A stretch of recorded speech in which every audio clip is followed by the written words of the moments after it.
नमस्कार, मैं हूं प्रसन्नजीत। आपका स्वागत है जियोपॉल इंडिया में। अब अक्टूबर 2025 में जो कुछ हुआ है वो हर इंडियन को ज़रूर सुनना चाहिए। External affairs minister doctor S Jaishankar ने अमेरिका को एक ऐसा जवाब दिया है जो डिप्लोमेटिक हिस्ट्री में याद किया जाएगा। अरावली समिट 2025 में ट्रंप एडमिनिस्ट्रेशन के कंटिन्यूअस प्रेशर के बीच जयशंकर ने डिक्लेयर किया, India wants partners not preachers. और फिर उन्होंने ऐड किया, India is independent not agnostic. देखिए दोस्तों, ये बात बहुत ज़रूरी थी। काफ़ी समय से हम लोग बहुत डिफेंसिव खेल रहे थे। हमारी सोच ये थी कि कहीं अमेरिका को बुरा ना लग जाए, रिलेशन ख़राब ना हो जाए। लेकिन मैं खुश हूं कि अब हम लोग खुलकर बात कर रहे हैं। अमेरिका ने इंडिया पर 50% टैरिफ्स लगा दिए हैं, जिसमें 25% स्पेसिफिकली रशियन ऑयल खरीदने की पनिशमेंट के लिए। प्रेसिडेंट ट्रंप इंडिया को यूक्रेन वॉर का प्राइमरी फंडर बोल चुके हैं।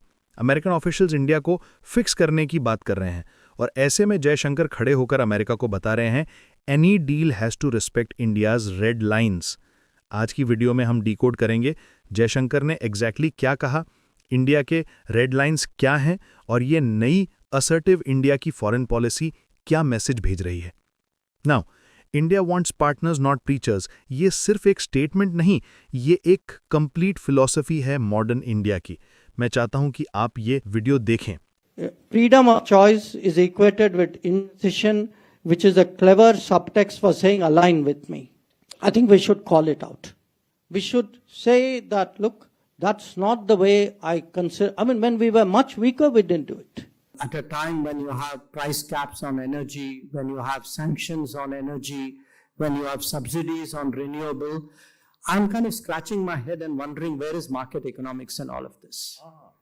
जयशंकर ने क्लैरिफाई किया, India is independent not agnostic. ये ब्रिलियंट डिस्टिंक्शन है। इसका मतलब है हम इंडिपेंडेंट हैं, अपने डिसीजंस खुद लेते हैं, लेकिन एग्नोस्टिक नहीं। हमारे क्लियर वैल्यूज़ हैं, क्लियर इंटरेस्ट्स हैं। हम मल्टी अलाइनमेंट प्रैक्टिस करते हैं because it serves our national interests. Kautilya economic conclave में जयशंकर ने यह भी बोला कि whatever happens there is got to be a trade understanding with the US, but it has to be an understanding where our bottom lines, our red lines are respected. It has to be an understanding where our bottom lines, our red lines are respected. You know, in any agreement, there are things you can negotiate and there are things you can't. So what are the red lines for India? दोस्तों, ये तो आप भी जानते हैं कि Trump Bharat से क्या चाहता है। देखिए, ट्रंप अभी फंस चुका है एग्रीकल्चरल एक्सपोर्ट्स को लेकर, क्योंकि यूएस में उसके कोर वोटर्स किसान हैं। अमेरिका के एग्रीकल्चरल एक्सपोर्ट्स का एक बड़ा हिस्सा पहले चाइना जाता था, लेकिन ट्रेड वॉर की वजह से चाइना ने अमेरिकन एग्रीकल्चरल गुड्स का इंपोर्ट बंद कर दिया। अब ट्रंप को उन गुड्स को डंप करने के लिए बड़ा मार्केट चाहिए और इंडिया उसके लिए परफेक्ट ऑप्शन दिखता है। साथ ही वो यूएस डेयरी सेक्टर को भी इंडिया में एंट्री दिलवाना चाहता है। लेकिन दोस्तों, ये कहीं से भी प्रैक्टिकल नहीं है। इंडिया में चाहे सेंटर में कोई भी पार्टी हो, अगर वो यूएस के डेयरी और एग्रीकल्चर गुड्स को टैरिफ फ्री एंट्री देती है तो वो पावर में नहीं रह पाएगी। ये बिल्कुल सीधी बात है। और रही बात रशियन ऑयल टैरिफ की, तो उसका कोई खास मतलब नहीं था। वो मेनली इसलिए लगाया गया था क्योंकि इंडिया मान नहीं रहा था। यही बात डॉक्टर जयशंकर ने भी कही। There is a second tariff which we have publicly said we regard as very unfair, which has picked on us for sourcing energy from Russia when there are other countries that have done so, including countries that right now have a far more antagonistic relationship with Russia than we do. In addition, there is a second tariff which, we have said, we publicly said we regard it as very unfair, which has picked on us for sourcing energy from Russia, when of course there are other countries who have done so, including countries who right now have a far more antagonistic relationship with Russia than we do. मतलब तुम selective क्यों हो? जो countries Russia के खिलाफ हैं वो भी रशियन एनर्जी खरीद रहे हैं, बट तुम उन पर टैरिफ नहीं लगा रहे। देखिए दोस्तों, अब बात करते हैं इकोनॉमिक्स की, क्योंकि ये सिर्फ ईगो की बात नहीं है। रशियन ऑयल इंडिया को मिलता है सिग्निफिकेंट डिस्काउंट पर। कितना डिस्काउंट? लगभग $8 से $10 पर बैरल। इसका मतलब क्या है?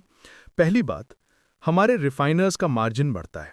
वो डिस्काउंटेड ऑयल खरीदते हैं, रिफाइन करते हैं और फिर इंटरनेशनल मार्केट में बेचते हैं। दूसरी बात, पेट्रोल डीजल प्राइसेस स्टेबल रहते हैं। याद कीजिए 2022 में जब यूक्रेन वॉर शुरू हुआ था, पूरी दुनिया में फ्यूल प्राइसेस कैसे स्काईरॉकेट हुए थे। इंडिया ने रशियन ऑयल खरीदकर अपने सिटीजन्स को उस शॉक से बचाया। तीसरी बात, एन्युअली 9 से 10 बिलियन डॉलर की बचत होती है। ये पैसा कहीं और इन्वेस्ट हो सकता है, इंफ्रास्ट्रक्चर में, एजुकेशन में, हेल्थ केयर में।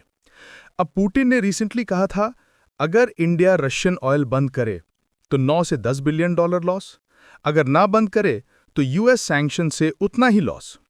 हालांकि मैं इस बात से पूरी तरह से एग्री नहीं करता हूं, क्योंकि यूएस सैंक्शन से लगभग हमें सालाना 20 से 30 बिलियन डॉलर का लॉस हो सकता है। और शायद आपको ये पता नहीं होगा, लेकिन अमेरिका पाकिस्तान की एक्सटेंसिवली मदद कर रहा है उनके एयर बेसेस और जेट्स को ठीक करने में, जिन्हें हमने ऑपरेशन सिंदूर में डैमेज किया था। और देखिए, यहां एक बहुत बड़ी बात समझनी जरूरी है। कोल्ड वॉर के दौरान हम लोग नॉन अलाइंड थे, मतलब ना अमेरिका के साथ ना सोवियत यूनियन के साथ, लेकिन वो एक डिफेंसिव पोजीशन थी। हम वीक थे तो हमने कहा हम किसी के साथ नहीं। अब 2025 में हम मल्टी अलाइंड हैं, मतलब सबके साथ, लेकिन अपनी टर्म्स पर। क्वाड में अमेरिका के साथ चाइना को काउंटर कर रहे हैं, एससीओ में रशिया चाइना के साथ रीजनल इशू सॉल्व कर रहे हैं, G20 में लीडरशिप रोल प्ले कर रहे हैं, ग्लोबल साउथ की वॉइस बन रहे हैं। ये स्ट्रेंथ की पोजीशन है, वीकनेस के नहीं। दोस्तों, 1960s में इंडिया को यूएस एड की जरूरत थी।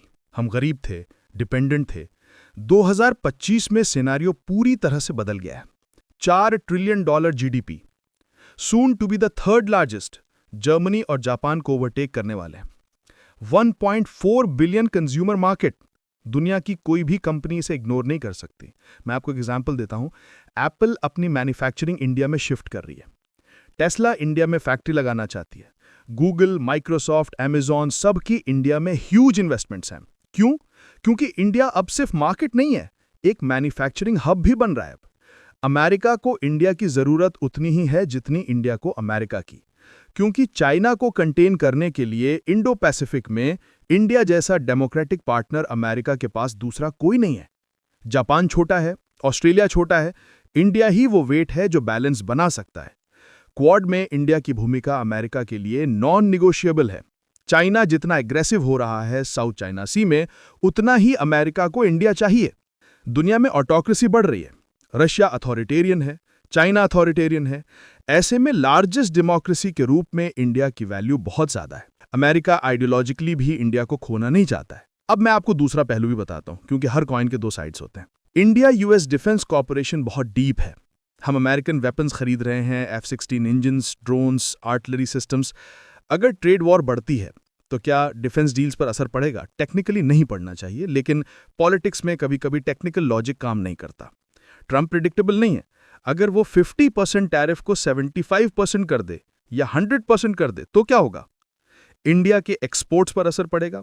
फार्मास्यूटिकल्स, टेक्सटाइल्स, IT सर्विसेज, हमारी कंपनी सफर करेंगी।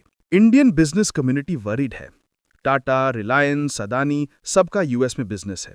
अगर प्रोलॉन्ग ट्रेड वॉर हुई तो उनके इन्वेस्टमेंट्स पर रिस्क है।